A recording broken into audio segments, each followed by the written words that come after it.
நீங்கள்லாம் நிம்மதியாக தூங்குறதுக்கு நான் முழிச்சிருக்க வேண்டியதாக இருக்குது. எப்போ தான் என் தலைவிதி மாறுமோ தெரியாது. காலத்துக்கும் கஷ்டப்பட்டுன்னு இருக்கேன்.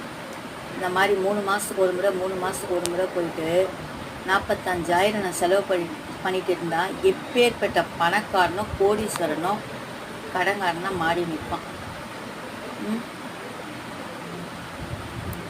2 மாதம் சம்பாதிக்கிறேன், 3வது மாதம் எடுத்துகிட்டு போய்ட்டு ஹாஸ்பிட்டலில் கொடுக்குறேன். இதெல்லாம் ஒரு வாழ்க்கையா? தூக்கம் கூட வர மாட்டேங்குது. தூக்கமாவது வருதா? ஒரு வாழ்க்கையில் நிம்மதியே இல்லை. தூங்கியே எவ்வளோ நாள் ஆச்சு. மினிமம் ஒரு 8 மணி நேரமாவது தூங்க சொல்கிறாங்க டாக்டர். என்னத்தை நான் தூங்குறது? உங்களை நினச்சாவே கவலையாக இருக்குது.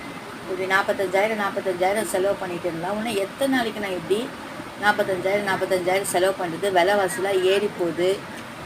என்ன பண்ண போகிறேன்னு ஒன்றுமே புரியல எனக்கு. கடவுள் ஏன்